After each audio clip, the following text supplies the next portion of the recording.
और इस मुद्दे पर बात करने के लिए कांग्रेस नेता सलमान खुर्शीद साहब हमारे साथ जुड़ रहे हैं।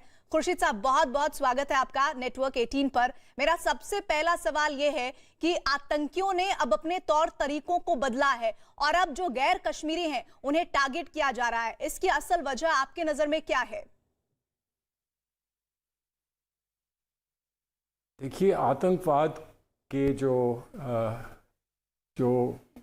कार्यप्रणाली होती है उसको समझने के लिए बहुत सूझबूझ से और एक व्यापक जानकारी सामने रखकर फैसले करने होते हैं। एक बात स्पष्ट है कि ये एक प्रयास है कि किसी तरह से एक टकराव की स्थिति पैदा की जाए, बिखराव की स्थिति पैदा की जाए, भय की स्थिति पैदा की जाए। और ये जैसे आपने कहा, कायरपंथी का एक की पृष्ठभूमि है और इसके लिए मैं मानता हूं कि पूरा देश सिर्फ शोक ही नहीं मना रहा है बल्कि आक्रोश है, देश में बड़ा कष्ट है, बड़ी पीड़ा है कि ऐसा हो रहा है। लेकिन वो ऐसा कर रहे हैं, ये बात तो समझ में आती है, लेकिन हम उसकी काट क्यों नहीं कर पा रहे हैं या हम सतर्क क्यों नहीं रहे? और हमने कैसे ये भूल कर दी कि हम ये समझ बैठे कि अब उनके जो दांत हैं वो हम निकाल चुके हैं, अब उनमें वो शक्ति नहीं रही जिससे वो हमको तंग कर सकते हैं या हमको आतंकित कर सकते हैं। ये हमारी समझ ऐसी क्यों हो गई, इस पर भी विचार करने की आवश्यकता है। बड़ा संवेदनशील मसला है, इस पे व्यापक चर्चा खुले में नहीं हो सकती। हम ये जानते हैं, समझते हैं इसमें राष्ट्र का, देश का हित क्या है, उसके लिए सब लोग एक मत है, उसमें कहीं दो राय नहीं। लेकिन हमको क्या कार्रवाई करनी है और कैसे हमको तैयारी करनी है, कैसे हमको इनसे जूझना है, सामना करना है, इनको हराना है, इस पर बहुत गंभीरता से सोचना चाहिए। ये कोई मामूली बात नहीं है कि पुलिस एक्शन किया और हम सफल हो गए। सलमान जी, हमने बीते महीनों देखा और बीते वर्षों में भी हमने देखा कि ऑपरेशन ऑल आउट का व्यापक असर हो रहा था और तब हालात ये थे कि आतंकियों को सेना चुन चुनकर टारगेट कर रही थी। क्या वो जो पूरा दौर चल रहा था, उस दौर में अपनी मौजूदगी को एक बार फिर से एहसास कराने के लिए इस कायरता पर उतारू हैं आतंकी कि वो गैर कश्मीरियों को चुन चुनकर टारगेट किलिंग्स कर रहे हैं? देखिए, आतंकवादी की जो माइंड है उसको समझने की आवश्यकता है।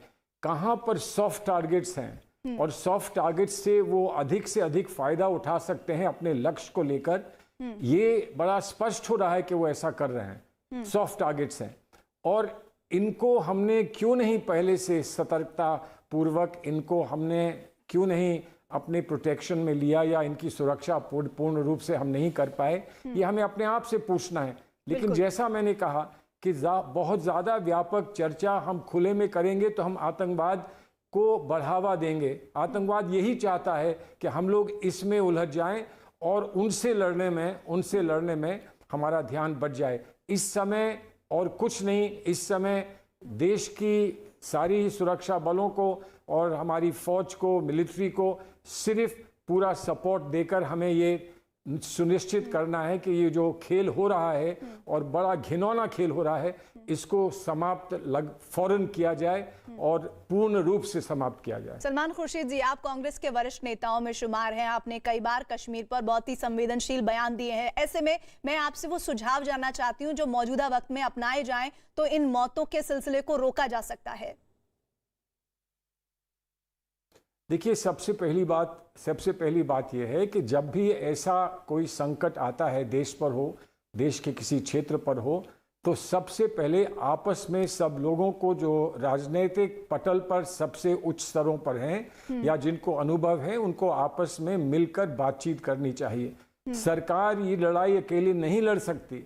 सरकार को पूरे देश के सभी दलों का पूरा समर्थन चाहिए और वो समर्थन कहने के लिए कोई भी दे देता है, लेकिन उसको समझकर, ये जानकर कि हमारे सामने चुनौती किस किस्म की है, उसमें कैसा समर्थन चाहिए, इस पर तभी संभव ये होता है जब आपस में खुलकर बात होती है। अगर साधारण तौर पर खुलकर बात ना हो तो कम से कम बंद कमरे में बात हो, सबसे ना हो तो कम से उन लोगों से हो जिनको पिछला अनुभव है जम्मू कश्मीर में आतंकवाद से लड़ने का। तो ऐसे में मैं यहाँ पर महबूबा मुफ्ती के उन स्टेटमेंट्स का भी जिक्र सलमान जी आपके सामने करना चाहूंगी, जिसमें ऐसा लगता है कि वो आतंक परस्त या पाकिस्तान परस्त स्टेटमेंट्स होते हैं। उन स्टेटमेंट्स से क्या इन कायर आतंकियों का हौसला बढ़ता है और जम्मू कश्मीर में घाटी में अमन चैन को खत्म करने के जो उनके इरादे हैं उनको बल मिलता है? देखिए, उनकी क्या परिस्थितियां हैं। बहुत कठिन परिस्थितियों में जम्मू कश्मीर में जो भी नेता हैं, जिस दल के भी हों, किन परिस्थितियों में वो वहाँ ऑपरेट करते हैं, इसको मेरे लिए कहना मुश्किल है। हम लोग यहाँ आराम से बैठे हैं, सुरक्षित हैं। वो वहाँ पर क्या किस चीज़ का सामना कर रहे हैं, उनको क्या रोज़ झेलना पड़ता है, इस बात को हम यहाँ से उसका अंदाज़ा नहीं लगा सकते। वो सरकार के साथ रही हैं, सरकार के साथ उन्होंने काम किया है, सरकार को उनसे बात करनी चाहिए, समझना चाहिए। और अगर उनके किसी कथन से हमको कोई क्षति होती है, तो हमको उनसे कहना चाहिए कि ऐसा मत बोलिए। आपको अगर लगता भी है तब भी कम से कम ऐसी बात मत कहिए। लेकिन इस समय साधारण व्यक्ति जो सड़क पर है, उस पर क्या प्रभाव पड़ रहा है और ये क्या सोचकर और समझकर आतंकवादी कर रहे हैं, इसको ध्यान में रखते हुए हमें अपनी रणनीति बनानी चाहिए। और वो रणनीति जो है, जाहिर है उसका खुलासा आम जनता के सामने नहीं किया जा सकता। जब वो पूर्ण रूप से कामयाब हो जाए, सफल हो जाए, तब यकीनन उस बात को जनता के सामने रखा जाए। अगर मैं इस अक्टूबर महीने की ही सलमान खुर्शीद जी बात करूं तो लगभग 11 के ऐसे गैर कश्मीरी लोग हैं जिन्हें टारगेट किया गया है। आपके मुताबिक जरा इसमें थोड़ा विस्तार से बताइएगा कि इस तरह की तकनीक को अपनाकर कायर आतंकी, जिनमें इतना भी बूता नहीं है कि वो अपनी बात को आकर कह पाएं, और इस तरह से वो टारगेट किलिंग उन लोगों के लिए कर रहे हैं जो मासूम हैं, जो सिटीजन्स हैं, जिन्हें कोई सरोकार नहीं है, वो सिर्फ अमन चैन से अपनी 2 वक्त की रोटी कमाना चाहते हैं। उनको टारगेट करके क्या कश्मीरियों से किसी तरह का समर्थन वो अपील कर रहे हैं?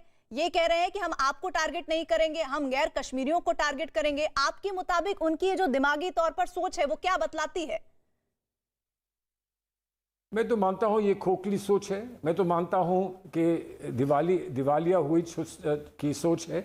और कश्मीरी जो एक साधारण कश्मीरी है, जिस मज़हब से भी संबंधित हो, जिस धर्म से भी संबंधित हो, वो इतना छोटी सोच का नहीं है कि वो ये माने कि अगर किसी और हमारे भाई को मारा जा रहा है तो उससे हमारा कोई फ़ायदा है। लेकिन बहुत बहुत संकीर्ण सोच के, गंदी सोच के आतंकवादी जो होते हैं, वो क्या कुछ समझ के करते हैं, इसका अनुमान पूरा वही लोग लगा सकते हैं जिनको जानकारी है, जो समझते हैं, आतंकवाद की गतिविधियों को जानते हैं, समझते हैं। और इसलिए वो तो आतंकवादी यही चाहते होंगे कि राष्ट्रीय उस पर पटल पर आज आपके सामने इस मीडिया में हम ये चर्चा करें कि उन्होंने क्या कर डाला है। वो समझते हैं कि बहुत बड़ा काम किया है, हम समझते हैं बड़ा घिनौना काम किया है, लेकिन वो चाहते होंगे कि ये चर्चा हो, ये चर्चा और आगे बढ़े, वो ये चाहते होंगे। तो अगर हम चर्चा करके उनके किसी लक्ष्य को पूरा करें तो मैं मानता हूं उसमें चर्चा भी नहीं होनी चाहिए, लेकिन चर्चा कम से कम उन लोगों के बीच में बैठकर अवश्य होनी चाहिए जिनके हाथ में इस देश का भविष्य है, जो आज देश का संचालन करते हैं।